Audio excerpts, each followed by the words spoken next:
Sí, doctora.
Jóvenes, sí, doctora, se ve.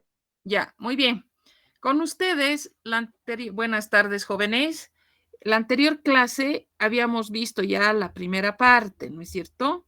Entonces vamos a hacer un ligero repaso de lo que ya hemos mencionado la anterior vez, cuando nos hemos referido a lo que la importancia dentro del análisis químico que corresponde a la química analítica cualitativa, cuantitativa, la presencia de métodos clásicos, tradicionales, las distintas técnicas que se utilizaban en los métodos tradicionales, donde era importante previo a todo separar. Para eso nosotros empleábamos métodos como por ejemplo la precipitación, la destilación, la extracción y muchos otros, donde a través de estos métodos nosotros lográbamos separar, extraer aquel elemento presente en la muestra que era motivo de nuestro análisis. Y a este elemento nosotros lo consideramos como analito a partir de hoy, entonces lo vamos a utilizar, lo vamos a nombrar como un analito.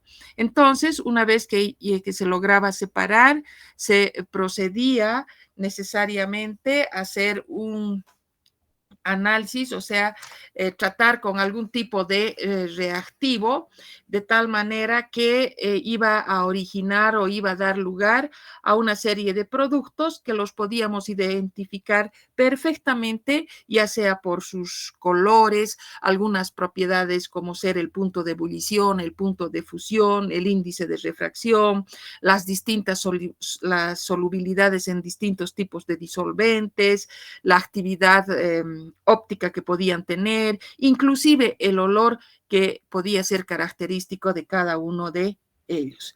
Y si nosotros nos referíamos al análisis cuantitativo, nos estábamos refiriendo pues a la aplicación, podríamos decir, de métodos que dependiendo las características de la muestra, estos métodos podían ser gravimétricos, podían ser volumétricos, donde aplicando estos íbamos a obtener una información que iba a ser, diríamos, cuantitativa, que nos iba a proporcionar una cantidad del analito presente en una determinada muestra. Entonces, continuando, diríamos, con el estudio de estas determinaciones, se ve la necesidad y de contar siempre con algunos métodos que diríamos sean mucho más diríamos, precisos, métodos que tengan una serie de ventajas frente a lo que ya se conocía. Eso se convierte en una necesidad, en un requerimiento, diríamos, de ir descubriendo métodos cada vez más, diríamos, eh, específicos para, obviamente, contar con una información que sea, diríamos, de alto o contenido en exactitud y precisión. Entonces aparecen pues los métodos instrumentales, y como vemos, los métodos instrumentales no es que tampoco se los descubre recientemente, sino si estos ya se los conocía aproximadamente en 1929, 1930, donde acá como se dice, los analistas químicos empiezan a explotar distintos fenómenos para poder conseguir, diríamos, métodos que de distinta forma a la que ya se conoce nos permitan llegar a estudiar una serie de analitos cuya naturaleza pueda ser orgánica, pueda ser inorgánica. Se empiezan a diríamos, tomar en cuenta, si vale el término, las propiedades físicas, las propiedades químicas, las propiedades físico-químicas. Tenemos ejemplo, por decirles, la conductividad, el potencial del electrodo, los fenómenos relacionados con la absorción de la luz, con la emisión de la luz, aspectos como por ejemplo la fluorescencia, como la fosforescencia y así sucesivamente, ¿no? Y si hablamos de los métodos de separación, también es el momento en que aparecen métodos muy diferentes a los que ya habíamos visto hasta este momento, donde necesariamente existe la presencia de un instrumento y dan lugar y originan a lo que son los procesos de separación utilizando las cromatografías, utilizando otro tipo de principios también que nos van a permitir llegar a diferenciar, a conocer los distintos componentes de la muestra. Entonces, si bien los fenómenos en los que se basan los métodos instrumentales no eran nuevos, se los conocía ya, pero ¿por qué no se aplicaba? ¿Por qué se retrasó tanto esto? Era porque no existía una instrumentación que sea sensible, que sea sencilla, que sea, diríamos, totalmente fácil de aplicar y también que los resultados sean fiables. Entonces, para esto influye de manera bastante grande el avance o el desarrollo, diríamos, que se consigue dentro de lo que es la electrónica y la informática. El desarrollo de estas dos ciencias hacen que los métodos instrumentales cada vez mejoren, sean métodos más confiables, sean métodos sencillos que nos permitan contar con una información que sea, diríamos, o que cumpla con una serie de aspectos positivos y que mejoren, diríamos, toda aquella información que en una primera instancia nosotros la obteníamos a través de los métodos tradicionales. Por lo tanto, habíamos visto también que existían una serie de ventajas cuando nos referíamos a los métodos instrumentales. Habíamos señalado, por ejemplo, que los resultados que se obtenían eran resultados, podríamos decir, denominarlos como ser más objetivos. Entonces, eran resultados mucho más objetivos. ¿Por qué? ¿Qué ocurría en el caso de por ejemplo, de los métodos tradicionales? En los métodos tradicionales necesariamente tenía que existir una apreciación subjetiva por parte del operador.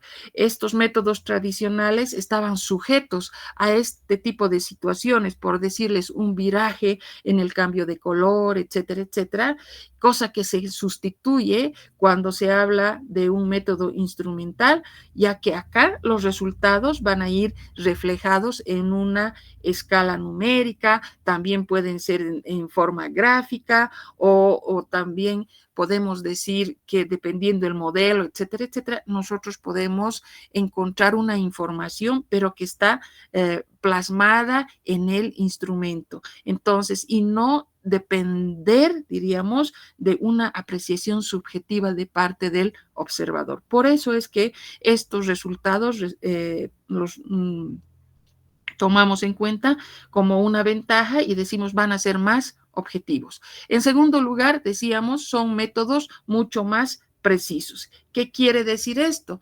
Cuando hablamos de métodos más precisos, obviamente lo primero que tenemos que pensar y asociar es que todo método instrumental va a requerir la presencia de un instrumento y por ende vamos a tener que pensar en la calibración del mismo.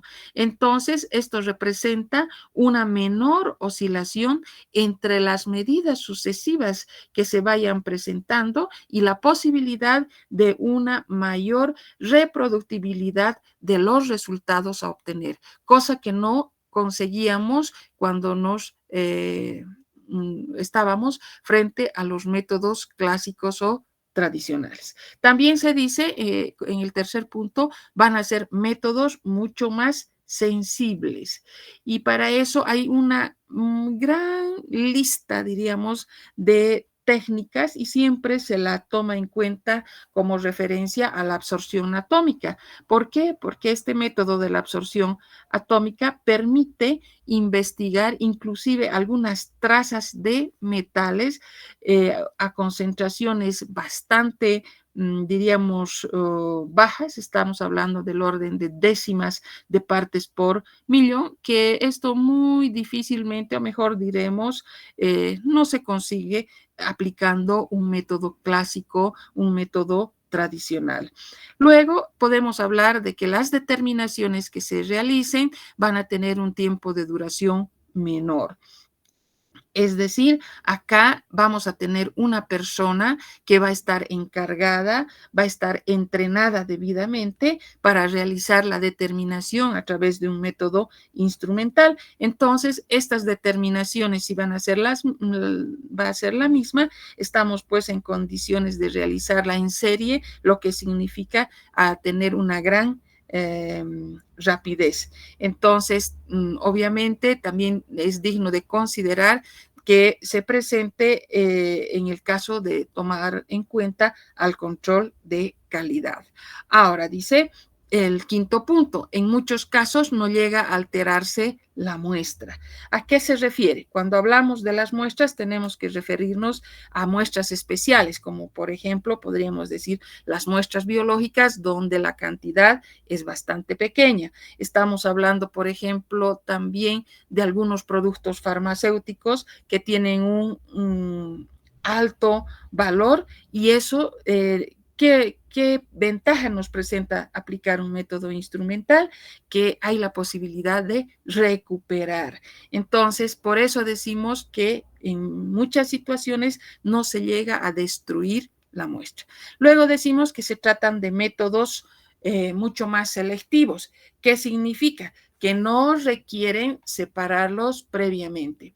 Los métodos químicos que hemos conocido responden a una serie de reactivos químicos que muchas veces pueden estar en sustancias similares. Entonces estaremos hablando de algún tipo de ácidos, los grupos sulfanílicos, los grupos amínicos, etcétera, o también nos podemos referir a grupos de átomos de valencia y que presenten otras características bastante similares y por lo tanto, en el caso de las técnicas, de utilizar las técnicas instrumentales, estas van a ser capaces de responder a la totalidad de la molécula, que no van a requerir, por lo tanto, una separación previa. O en otras palabras, van a dar lugar a resultados que sean diferenciados, que sean resultados propios, en una palabra, para cada ión, para cada átomo. Y como habíamos mencionado en la anterior clase, un ejemplo típico en este caso va a ser el empleo de la espectroscopía infrarroja, que generalmente se la utiliza para algún tipo de investigaciones en algunos tipos de moléculas. Y finalmente, entre la última ventaja que podemos mencionar, dice, permiten adaptación a otro tipo de aparatos, es decir, nos van a permitir la adaptación, la, diríamos, conexión podría ser, a otro tipo de instrumentos que podrán ser, por decirles, de registro gráfico o algún otro tipo de programa de cálculos donde la medición que realicemos va a posibilitarnos que paralelamente a esto nos permita obtener una serie más de resultados adicionales para poder comparar, para poder hacer estudios estadísticos, etcétera, de tal manera que la información no se queda simplemente en un dato así aislado, sino viene unida a una serie de estudios adicionales que van a complementar toda la información que hemos obtenido. Así como hablamos de las ventajas, también tenemos que referirnos a que hay también algunas limitaciones o desventajas dentro de lo que mencionamos en los métodos instrumentales. Y yo diría la fundamental, o sea, la principal de las desventajas constituye el aspecto económico, porque todo instrumento, por muy sencillo que sea, por muy, diríamos, económico que sea, tiene la característica de necesitar, de requerir una erogación mayor económicamente hablando. Entonces, en la actualidad hay la tendencia, por ejemplo, de cada vez ir, diríamos, mejorando los materiales, mejorando algunas situaciones en la construcción, siempre con el objetivo de que cada vez sea más asequible al operador, o sea, para que puedan ser adquiridos. Pero aún así, nunca van a poder, diríamos, competir con lo que supone una inversión en un método clásico donde tenemos que contar con material de vidrio, buretas, etcétera, etcétera, que no nos permiten ya comparar con el costo que sugiere una técnica instrumental porque necesita la presencia de un aparato, por muy sencillo que sea. Luego tenemos otra desventaja que podría ser la calibración previa. Esta también es una desventaja, pero anda ampliamente unida, ligada a lo que va a ser el precio del instrumento. ¿A qué se refiere la calibración previa? Es que se deben emplear muchas veces en estos métodos, debe existir la presencia de un patrón de calidad que va a permitir controlar la respuesta del instrumento y para eso requiere la presencia de estos patrones de calidad, de estos estándares de calibración. Y a estos se los conoce, son construidos de distintos tipos de materiales que tienen sus valores totalmente constantes, con los que nosotros vamos a poder, diríamos, evaluar el estado o la respuesta que nos proporcione un instrumento. Y obviamente un equipo que contiene estos patrones de calidad necesariamente sugieren una mayor inversión económica. Y finalmente tendríamos el aspecto relacionado con que necesariamente estos instrumentos requieren de técnicos expertos. Obviamente, cuando hablamos de los técnicos expertos, solo estaríamos refiriéndonos o estaríamos tomando en cuenta a casos, diríamos, donde el equipo, donde el aparato es de bastante complejidad y requiere un tiempo para un aprendizaje por parte del operador o un entrenamiento por parte de la fábrica, del laboratorio, para que el personal tenga la suficiente experiencia, el suficiente entrenamiento para poder utilizar y llevar a la práctica dichos equipos, dichos instrumentos. Entonces, esas serían las características entre lo que son las ventajas y las desventajas de los instrumentos o de los métodos instrumentales. Ahora, como el nombre dice, estamos hablando de técnicas o estamos hablando de métodos instrumentales. Estamos hablando de un análisis instrumental que va a ir, ojo, no quiero decir que desplace totalmente a los métodos tradicionales, pero sí es una alternativa más que hemos visto que tiene o presenta una serie de ventajas, así también como las desventajas que acabamos de mencionar.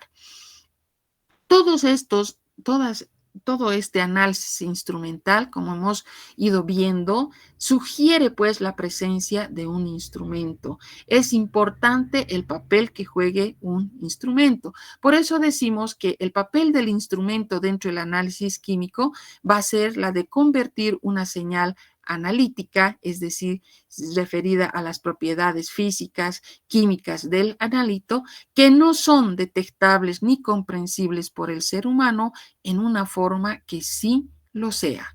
Un instrumento básicamente está constituido por 4 componentes. Antes de ir a revisar cada uno de los componentes, tenemos que tener bien clara la idea, el papel que tiene un instrumento en el análisis. Exclusivamente, entonces, un instrumento, ¿qué es lo que va a hacer? Dentro del análisis químico va a convertir una señal analítica que no va a ser detectable, que no va a ser comprensible por el ser humano, por el operador, en una forma que sí lo va a hacer. Entonces, es fundamental la presencia del instrumento cuando ya nos referimos a este tipo de análisis donde es fundamental la presencia del instrumento. Básicamente, un instrumento está constituido por 4 componentes. Vuelvo a repetirles, como les había dicho en la anterior clase, vamos a ver de una manera bastante simple esto referido a los componentes de los instrumentos. Vamos a ver que en el tema correspondiente ya vamos a desglosar, vamos a ir, diríamos, viendo con mayor detalle y vamos a tomar en cuenta una serie de alternativas que van a estar presentes, que van a jugar el mismo papel, van a desempeñar la misma función, pero van a tener situaciones distintas en cuanto a sus características físicas, en cuanto al mecanismo o la forma por la que vayan a operar. Entonces, decimos que este instrumento básicamente va a tener 4 componentes, que va a ser un generador de señal, un transductor de entrada, un procesador de señal y un transductor de salida. Nosotros, como se dice, resumimos así en 4 componentes básicos. Para conseguir la información del analito se requiere de un estímulo que generalmente está bajo la forma de energía. Esta interacción que provoca una respuesta va a dar lugar a la información analítica. Acá cabe recalcar 2 cosas. Cuando hablábamos de los métodos tradicionales, nosotros nos referíamos a situaciones en las que nosotros teníamos que pensar en la relación que existía entre 2 elementos. Necesariamente teníamos que contar con una reacción química, ¿se acuerdan? En cambio, en estos casos, cuando nosotros nos vamos a referir a las técnicas ya instrumentales, nosotros ya tenemos que contar con las propiedades físicas, físico-químicas del analito, donde a través de un estímulo vamos a lograr la reacción de ¿quién? Del analito por la presencia de la radiación. Entonces, el estímulo va a estar formado o va a estar representado por una forma de energía. Esta forma de energía puede ser diversa, como vamos a ir viendo posteriormente, pero que va a cumplir un papel fundamental. Cuando hablamos entonces seguiremos de los componentes básicos de un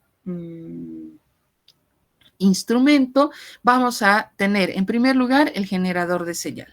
¿Qué hace el generador de señal? Produce una señal que denota la presencia o la concentración del analito. Dicha señal puede ser producida por el propio analito o por la interacción de éste con una forma de energía. En forma general, nosotros hemos mencionado y hemos dicho un rato, la presencia en los métodos instrumentales se hace, diríamos, importante la presencia de un estímulo. ¿Quién va a ser el estímulo? El estímulo va a ser una forma de energía. Puede ser la radiación electromagnética en la mayor parte de las veces. Entonces, ¿qué va a hacer? Se va a producir una reacción entre la radiación electromagnética y el analito. Y el analito que tenemos que entenderlo, que tenemos que comprenderlo, que está formado o tiene una estructura característica donde vamos a encontrar electrones, donde vamos a encontrar un átomo, etcétera, etcétera, etcétera. Entonces, desde ese punto de vista es que tenemos que tener la flexibilidad para comprender el papel que desempeñen cada uno de estos componentes. Hemos dicho por eso que hay un generador de señal. Este generador de señal produce una señal que denota la presencia o la concentración del analito. Esta señal puede ser producida por el propio analito o por la interacción de este con una forma de energía. En el tema correspondiente vamos a ver cuán simple puede ser el generador de señal, como también puede estar conformado por una serie de componentes de acuerdo a las exigencias o los requisitos del método. Luego tenemos un transductor de entrada o detector. ¿Qué hace este transductor de entrada o detector? Convierte la propiedad del analito, esta propiedad será una propiedad física, será una propiedad química, será una propiedad físico-química en una señal eléctrica. Es decir, el transductor de entrada tiene ese papel fundamental. Va a transformar, va a convertir, ¿sí? Entonces, convierte un tipo de energía en otro, por decirles un termopar, una fotocélula. Los transductores que actúan sobre una señal química se van a conocer o se los va a denominar como detectores. La mayor parte de los detectores, entonces, convierten las señales analíticas en una corriente eléctrica. Esto lo vamos a comprender mejor cuando ya estemos hablando de cada uno de los componentes ya de una manera bastante detallada en el tema correspondiente. Ahora, esta señal eléctrica no va a llegar al observador así directamente.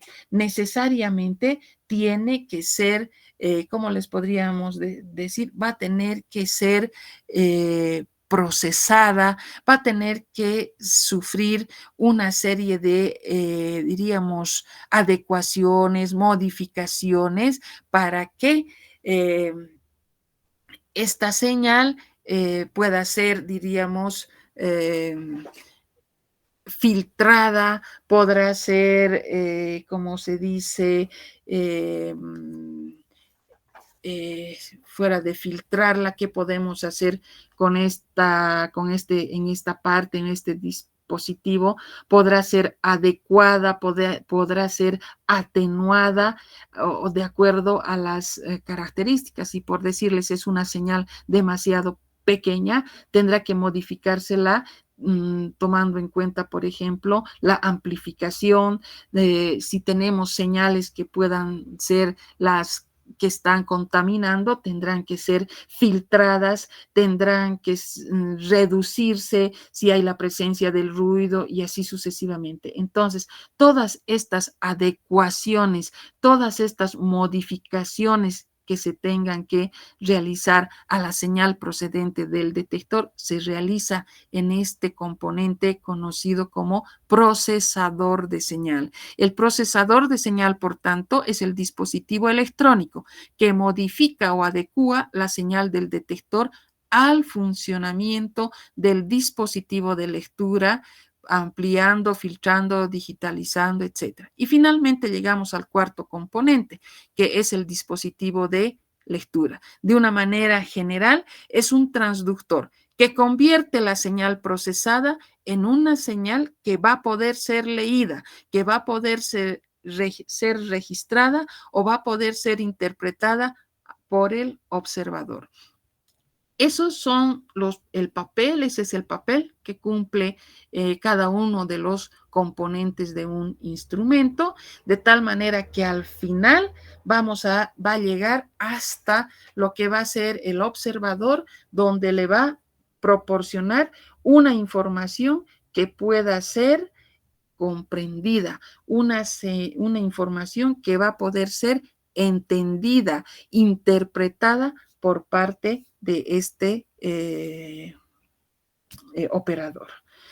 Bien, pasamos entonces aquí, habíamos visto unos pequeños ejemplitos donde teníamos los 4 componentes y habíamos y 2 ejemplos más donde hablábamos de las medidas de pH como las medidas de color, ¿no? De donde empezamos con la muestra y llegamos hasta un medidor de escala en ambos casos. Y bueno, esto lo comprenderemos mejor, diríamos, estos 2 ejemplos más adelante cuando hablemos con mayor detalle.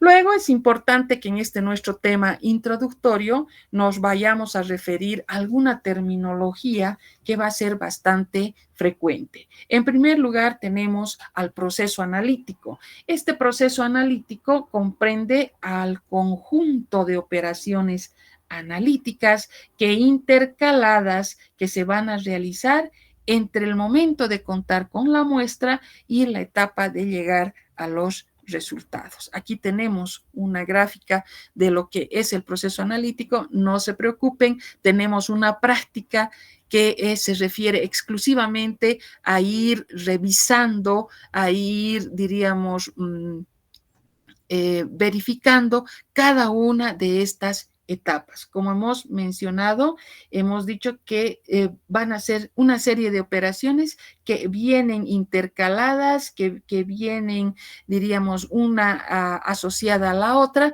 desde el momento que se considera la muestra hasta llegar a los resultados. Tenemos la muestra, la recolección de la muestra, las características para esta recolección y todas aquellas operaciones previas que requieren dependiendo de la naturaleza de la muestra hasta adecuarlas para que puedan ser medidas con algún tipo de, mencionaremos así, técnica, algún método o algún procedimiento que nos va a permitir obtener una información.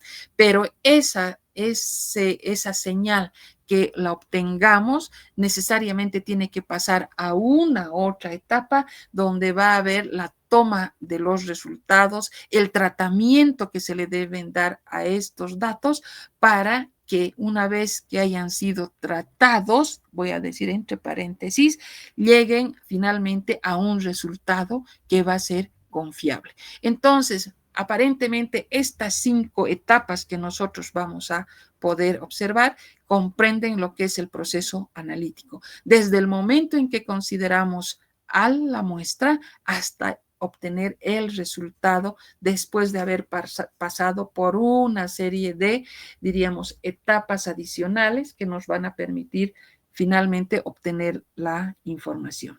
Luego del proceso analítico, nosotros hablamos de una técnica analítica y definimos como técnica analítica al principio científico adaptado a uno o a muchos instrumentos para obtener una información acerca de la muestra. Un ejemplo, podríamos decir métodos fluorescentes, podemos hablar de la potenciometría, podemos hablar de la espectroscopía, es una técnica analítica.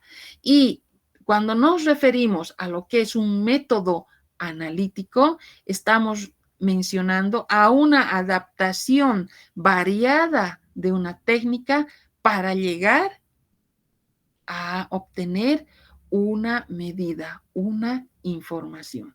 Entonces, la técnica va a ser bastante general, pero el método es aquella adaptación que podamos lograr de una determinada Y si nosotros nos referimos al procedimiento analítico, vienen a constituir todas las instrucciones generales para hacer uso del método analítico. Y si hablamos del protocolo analítico, nos estamos refiriendo a las directrices específicas escritas que nos van a dar los pasos necesarios para que podamos desarrollar un determinado método. Eso cuando nosotros tomamos en cuenta o vamos a estar frente a procesos, técnicas, métodos, procedimientos, tenemos que tener siempre bien clara la idea. Ahora, pasamos a otro aspecto que va a ser importante y nosotros nos referimos a la selección de un método analítico. Para elegir un método analítico, nosotros tenemos que plantearnos algunas preguntas, porque en un inicio estamos frente a una gran cantidad de situaciones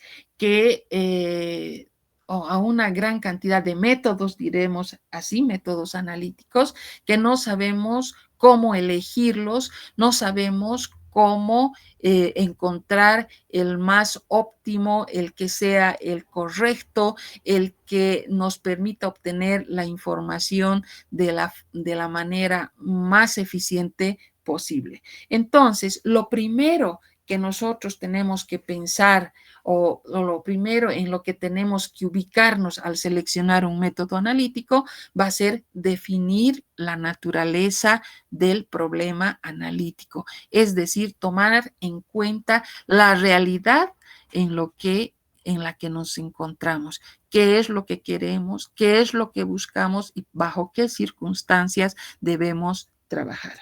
Y para eso nosotros vamos a seleccionar un método analítico y decimos, definimos la naturaleza del problema analítico. ¿Cómo se define la naturaleza del problema analítico? Respondiendo a una serie de preguntas que tenemos a continuación, como por ejemplo dice, qué exactitud y precisión se requiere, de cuánta muestra se dispone, cuál es el intervalo de concentración del analito, qué componentes de la muestra podrían interferir, cuáles serían las propiedades físicas y químicas de la matriz de la muestra, cuántas muestras serían las que tendrían que analizarse. Entonces, una vez que nosotros nos ubicamos cuando respondemos a cada una de estas preguntas, ya vamos a tener una idea de el horizonte, el frente que vamos a seguir para no equivocarnos y encontrar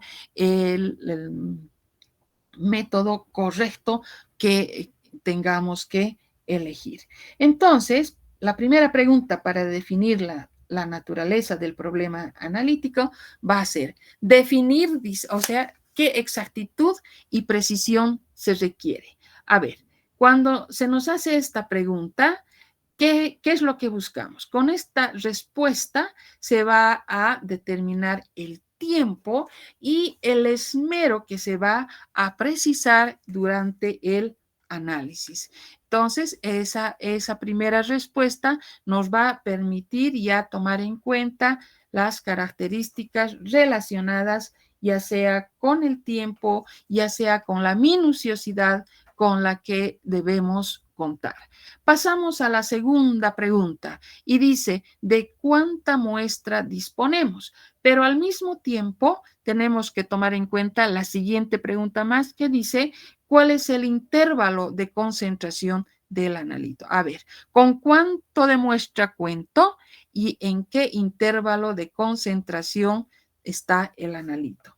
Estas dos preguntas van a determinar, diremos en una palabra, cuán sensible debe ser el método y a qué intervalo de concentración tiene que adecuarse, tiene que adaptarse. Respondemos a esas dos preguntas juntas y pasamos a la siguiente que dice, ¿qué componentes de la muestra podrían interferir? Entonces, con esto estamos determinando la selectividad que va a requerir el método. De acuerdo a nuestro método, de acuerdo a nuestra realidad, nosotros pues vamos a determinar la selectividad que vaya a requerir el método. Pasamos a la siguiente pregunta, que dice, ¿cuáles son las propiedades físicas y químicas de la matriz de la muestra? Ustedes saben que una muestra va a estar formada por una serie de elementos. Dentro de esta muestra va a haber un elemento, va a haber el analito que va a ser motivo de nuestro análisis. Y acompañando al analito tenemos el resto de los componentes de la muestra a los que los vamos a denominar con el nombre de matriz. Entonces, en este caso, cuando hacemos esta pregunta que nos dice cuáles van a ser las propiedades físicas y químicas de la matriz de la muestra, tenemos que referirnos a qué tipo de técnicas vamos a poder aplicar, ya que estaremos hablando de disoluciones, si es que el analito podría estar frente a otras. Luego tendríamos que decir o referirnos a aquellas muestras gaseosas, y también será distinta la situación cuando nos estemos refiriendo a un análisis de sólidos. Entonces, aquí el estado en el que se encuentra el analito va a ser también de suma importancia para utilizar, para pensar en aplicar una determinada técnica. Pasamos a la siguiente pregunta, que dice, ¿cuántas muestras podrán ser analizadas? Esta pregunta es importante desde un punto de vista, ante todo, económico. Se refiere al número de muestras que tienen que analizarse. Ahora, por un lado, si es elevado el número de muestras, no tendrán pues que haber restricciones, ¿no es cierto? Tendrá que invertirse una cantidad considerable tanto en, al aspecto económico, es decir, tanto en el dinero como también en el tiempo. Si yo casi tengo esa gran afluencia para esa determinación, entonces pues no tengo que escatimar ni dentro del aspecto económico, ni con el tiempo que dure la técnica, porque tendré que desarrollar un método, tendré que tomar en cuenta inclusive la calibración, tendré que precisar un método que pueda proporcionarme resultados lo más confiable posible. Entonces, sin escatimar ni esfuerzo, ni tiempo, ni método, ni tampoco el aspecto económico.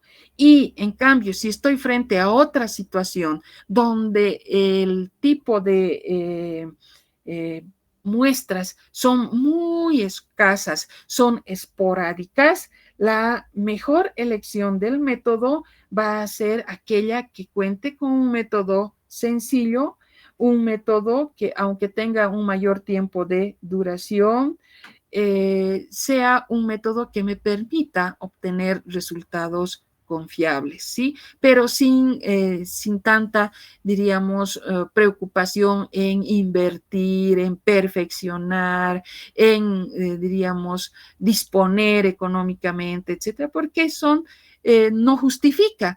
Son pruebas que las voy a realizar esporádicamente de vez en cuando, pero ojo, yo no puedo, diríamos, decir, ay, no, como vienen alguna vez, no hacemos, no recurrimos a esta determinación.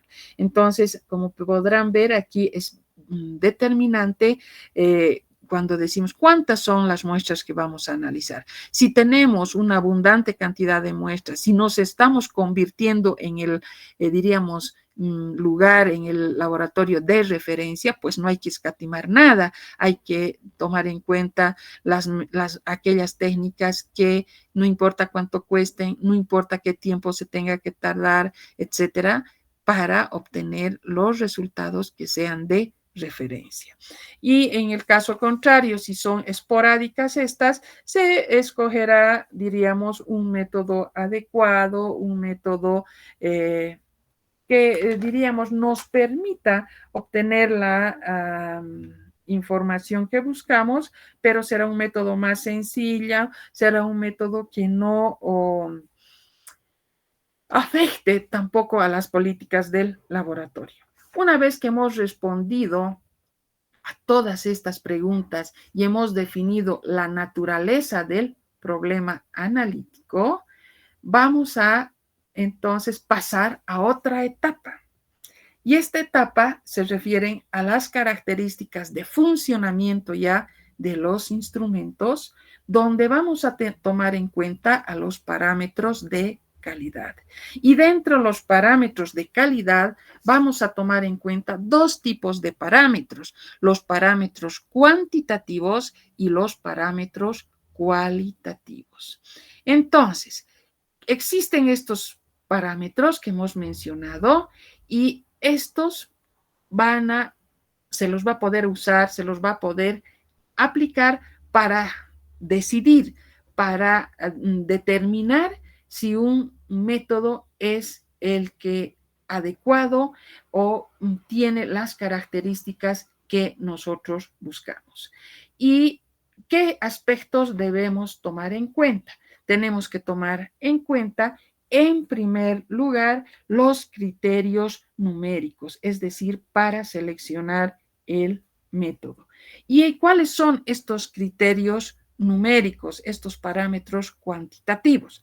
Estos parámetros cuantitativos se refieren a parámetros relacionados con la precisión, relacionados con la exactitud, relacionados con el límite de detección, con la selectividad y con la linealidad. Cuando nosotros hablamos, por ejemplo, de la precisión, estamos refiriéndonos al grado de aproximación que existan entre dos resultados. Obviamente, estos van a tener una serie de características, etcétera, etcétera, que ustedes los van a ir viendo posteriormente cuando ya se estén dentro de lo que ya es el avance de la materia de estadística, ¿no es cierto? Donde tomen en cuenta los parámetros de por ejemplo, la desviación estándar relativa, absoluta, el coeficiente de variación, la varianza, etcétera, etcétera, donde va a estar incluida la precisión. O sea, dentro de lo que es la precisión. Si nos referimos a la exactitud que mide el error sistemático o determinado de un método analítico. Y entonces, para determinar la exactitud, hay que analizar uno o varios materiales estándares de referencia cuya concentración del analito tengan como un dato que se conozca. Ahora, si nosotros nos referimos exactamente a la exactitud, tenemos que decir que la exactitud para nosotros va a ser el grado de concordancia entre el resultado y un valor de referencia que acabamos de decir, certificado, y que nos permita contar o llegar a un error sistemático, es decir, entre el valor medido y el valor verdadero de aquel que hemos visto. Luego tenemos a la sensibilidad. Cuando hablamos de la sensibilidad, decimos que mide la capacidad de discriminar entre pequeñas diferencias en la concentración del analito. Después de hablar de la sensibilidad, esa capacidad que tenga el instrumento para discriminar esas diferencias en la concentración, hay dos factores que tenemos que mencionar que limitan la sensibilidad de calibración y la sensibilidad analítica, que obviamente se las tiene que tomar en cuenta. Tenemos luego el límite de detección. es la mínima concentración o es la, diríamos, cantidad mínima del analito presente en una muestra y que va a poder ser detectada. Pero no necesariamente, ojo, podrá ser cuantificada. Luego tenemos a la selectividad. Cuando hablamos de la selectividad, nos estamos refiriendo a la capacidad del método analítico para medir con exactitud y de modo específico al analito en presencia de otros componentes que van a formar parte de la matriz. Hemos dicho en un principio que lamentablemente el analito no viene así suelto, el analito no viene así aislado, sino el analito forma parte de una muestra donde el analito es motivo de nuestro análisis, pero el resto constituyen la matriz. Y en la selectividad también tiene que ser tomada en cuenta para poder para hacer la medición con exactitud de una manera específica solamente del analito y tomando, como se dice, en presencia, diremos, del resto de los componentes que van a formar parte de la matriz. Luego, finalmente, tenemos la linealidad. ¿A qué nos referimos cuando nosotros estamos hablando de la linealidad? Que es la capacidad del método para establecer una relación directa proporcional entre el resultado y la concentración del analito presente en la muestra. Y esta se la expresa en términos de variación de la pendiente de la línea obtenida por regresión. Estos vienen a ser los parámetros cuantitativos. Y si nosotros hablamos inmediatamente después para tomar en cuenta a los parámetros cualitativos. Y aquí aparecen otro tipo de parámetros con ciertas características que van a ser, por ejemplo, la velocidad, la facilidad y comodidad del método, la habilidad que podrá tener el operador, el costo y la disponibilidad del equipo, el costo que se sugiera por cada muestra, la seguridad que pueda existir en el laboratorio, la toxicidad que puedan presentar los distintos reactivos. Entonces, como verán, así como tenemos los parámetros cuantitativos que son muy necesarios para tomarlos en cuenta, en una última instancia, o mejor diremos, posterior a estos parámetros numéricos, necesariamente también están dentro de las situaciones a considerar estos tipos de parámetros. Cuán veloz será la técnica, habrá qué porcentaje de facilidad y comodidad para llevarla a cabo, el operador tendrá la habilidad suficiente, cuánto será el costo por cada determinación, habrá la disponibilidad del equipo, cuánto costará habrá la seguridad en el laboratorio y serán o no tóxicos los reactivos y todas esas consideraciones necesariamente se las va a tomar en cuenta el momento en que estemos seleccionando el método adecuado. Bien, después de esto, entonces, con eso concluimos este nuestro primer tema y estamos listos para pasar a nuestro segundo tema referido ya a lo que van a ser las propiedades de la radiación electromagnética. Bien, quedamos acá y nos estamos viendo la próxima semana, jóvenes. Que tengan un buen fin de semana. Hasta luego.